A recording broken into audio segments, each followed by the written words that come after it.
প্রতিদিনের মতো আজকেও মেয়েকে ঘুম পাড়ানোর চেষ্টা হচ্ছে। প্রতিদিন ঘুমানোর আগে তাকে ২ টা গল্প শুনিয়ে তারপর ঘুম পাড়াতে হয়।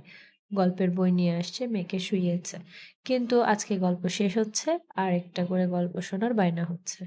পাপা তো আর বুঝতে পারছে না যে কেন এমনটা হচ্ছে। কিন্তু মেয়ে তো ওয়েট করছে যে কখন পাপাকে উইশ করবে। তাই একটু পর, পর বলছে। একটা গল্প শেষ হলেই বলছে, "পাপা আরেকটা গল্প শোনাও, আরেকটা গল্প শোনাও।"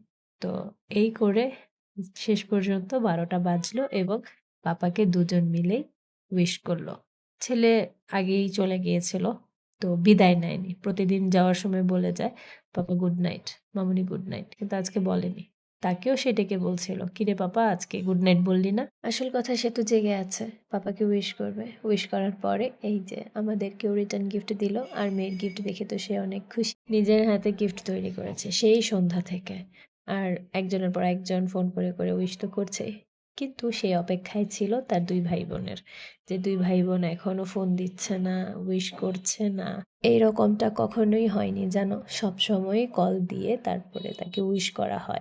ঠিক ১২টা ২ কি ৩ এর মধ্যে। কিন্তু আজকে ফোন করেনি। ওর সাথে, সাথে আমিও সারপ্রাইজ হয়ে গেছি। কারণ আমাকেও প্ল্যানটা জানানো হয়নি। কিন্তু আমি একটু টের পেয়েছিলাম যেহেতু ফোন করেনি, নিশ্চয়ই তাদের মাথায় কিছু ঘুরছে। অমনি মেসেজ আসলো, "আপু গেটটা খোলো।" তো আমি তো বুঝে গেছি গেটের বাইরে তারা আছে। কিছুক্ষণ আগে কনক মিষ্টি খেতে চেয়েছিল। তো আমি সেই বাহানা দেখিয়ে আমি বললাম যে মিষ্টি নিয়ে আসি ফ্রিজ থেকে। তো বের হলাম আর মেইন গেটটা খুলে দিলাম। এর মধ্যে তারা এসে ভাইকে সারপ্রাইজ করলো। নিজের হাতে কেক তৈরি করে নিয়ে এসেছে। ছোট বোন আবার সাথে গিফটও নিয়ে এসেছে। সে তো অনেক অবাক। এত রাত্রে তাদের দুজনের আসার কথা না। যাই হোক কেকটা অনেক মজার ছিল। সত্যি কথা এত সফট হয়েছিল। মাও জেগেছিল ছেলেকে উইশ করার জন্য। যাই হোক এখানে কেক কাটা শেষ আর আমি এখানে সবার জন্য কেক কাটছিলাম। আর জুথির গিফট পেয়ে সে তো মহা খুশি।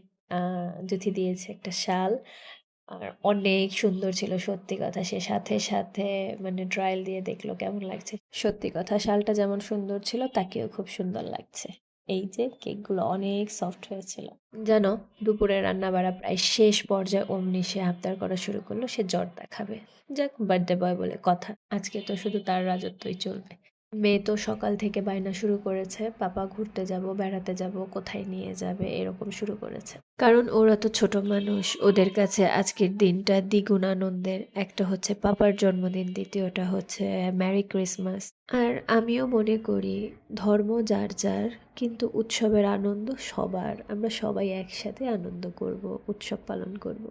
যাই হোক বিকেলবেলা বেরিয়ে গেলাম। অনেক ঠান্ডা পড়েছে আমাদের এখানে। তো বেশি দূরে যাব না, ওয়ারির উদ্দেশ্যে রওনা করলাম। এই তো এখানে এসে একটু আড়ঙে ঘোরাঘুরি করছি। আর জানো তো শীতের মধ্যে আমি সবসময় অসুস্থ হয়ে পড়ি, আজকেও তার ব্যতিক্রম নই। আমাকে দেখলেই বোঝা যাবে। এই যে দেখো কেমন বিধ্বস্ত অবস্থা আমার, আমি প্রচন্ড অসুস্থ। একটুও বাসা থেকে বেরোতে ইচ্ছা করছে না। বাচ্চাগুলো বায়না না করলে হয়তো আমরা বেরই হতাম না। অনেকক্ষণ ঘোরাঘুরির পরে চলে আসলাম কেএফসিতে। প্রচন্ড ক্ষুধা লেগেছে। তো এখানে অনেক সুন্দর করে ডেকোরেশন করেছিল এবং একটা স্যান্টাও ছিল। আলিজা তার সাথে ছবি তুললো এবং বাচ্চাদেরকে সে গিফটও দিচ্ছিল।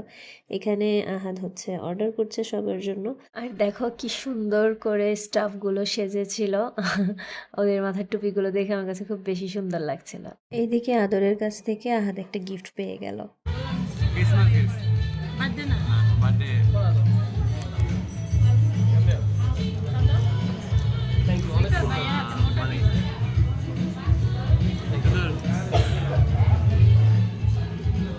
আর জানো আমার সবচেয়ে বেশি খারাপ লাগে খাবার অর্ডার থেকে নিয়ে খাবার আসা পর্যন্ত যে ওয়েটিং সময়টা। আর আমি এখানে দেখাচ্ছিলাম আমি যে বালিটা পরে এসেছিলাম ওটা বারবার খুলে যাচ্ছিল। আর খুলে যাওয়ার কারণে আমাকে কেমন দেখা যাচ্ছে সেটাই দেখাচ্ছিলাম। আর এমনিতেও আমি তো অসুস্থ, আমাকে খুব বেশি ক্লান্ত লাগছিল। ফাইনালি আমাদের খাবারও চলে এসেছে। এখন হচ্ছে খুব মজা করে খাবারগুলো খাবো। পরিবারের সাথে এরকম সময় কাটাতে আমার খুব বেশি ভালো লাগে, খুব বেশি। সবাই একসাথে আসলে তো আরো ভালো লাগতো।